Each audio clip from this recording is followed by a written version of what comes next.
Mga kasayan, magpapalit tayo ng LED dual color, white yellow. Ito yung stock niya kasayan stock bulb. Bulb to kasayan. Yan. Tas kasayan para makita nila yung Ito yung high. Ito naman yung low. O yung kung i-adjust naman natin siya kasayan, ayan siya. Adjust natin para medyo maangat-angat natin. Yan. Tapos ito naman yung high niya, ayan. Ito yung low. Ito yung high. Ayan siya kasayan. Napapalitan natin ito kasayan ng LED. Okay kasayan. Ito kasayan yung gagamitin natin. Oh. Ito yung lalagay natin sa kanya na ilaw. Dual color na to kasayan. Bali dual color na siya, white yellow. Ito kasayan. Oh. Tatanggalin lang natin kasayan dalawang tornilyo. Dalawang tornilyo lang kasayan ito. Tutok mo dito. Sa dalawa. Motorstar 125 to kasayan. Tapos alisin nyo na siya. Ito na siya. Oh. Angat nyo lang yung pinakagoma niya, yung cover para hindi pasukan ng tubig. Tapos kasayan, tignan nyo kasayan to bago kayo magtanggal. Ito kasayan, hindi wala kayong gagalawin dito. Dito nasa kaliwa siya. Ito yung pinakalock niya. Nakaipit. Bali ito, papunta sa kaliwa. Ayan siya kasayan Ayan siya, pag ibabalik nyo naman, papunta sa kanan siya. Papunta sa kaliwa yung pagtanggal.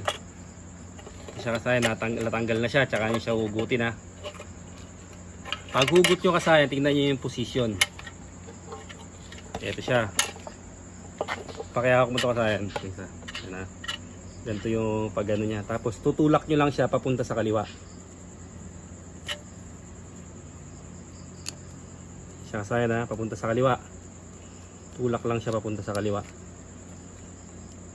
Kasi meron siyang pinakakanal. Ito yun kabilaan yung kanal niya. Doon natin siya ilalagay.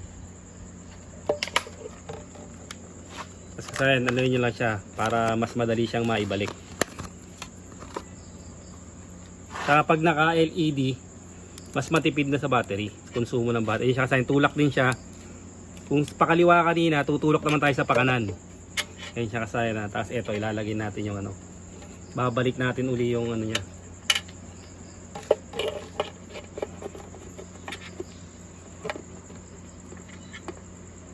Babalik uli natin yung kanyang spring. Ito lang uli para hindi siya pipiti kasayan nakaipit yun doon. Dito papunta sa kanan naman siya. Ayan kasayan, okay na siya. Tapos babalik yung goma. Madali lang to kasayan ilagay. Hindi nyo na kailangan pang pumunta sa mga shop. Kayang-kaya na siyang i-DIY.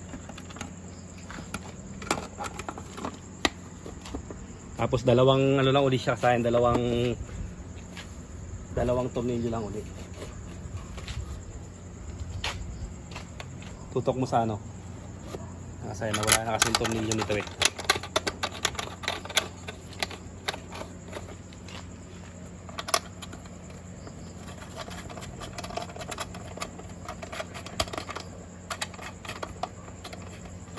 Temporary tornilyo lang to kasayan. At testing na uli natin.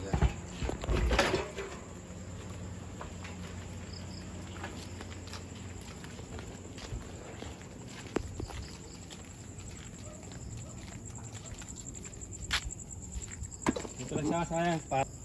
Ito na kasayan, testing na natin. Ito na yung low niya. Tapos ito na yung yung high. Ganun din kasayan, pwede nyo siyang i-adjust depende sa inyo kung ano gusto nyo yung taas ng ilaw nyo. Yan, ito yung low, yan yung high. Low, high. Okay na kasayan, kasayan ang pumili kung ano yung mas gusto nyo. Ito mas matipid na to kasayan sa battery. Mas mababa ng konsumo. Ganun lang kasayan kadali ang paglalagay ng LED sa Motorstar 125. Hanggang dito na lang mga kasayan. Salamat sa panonood.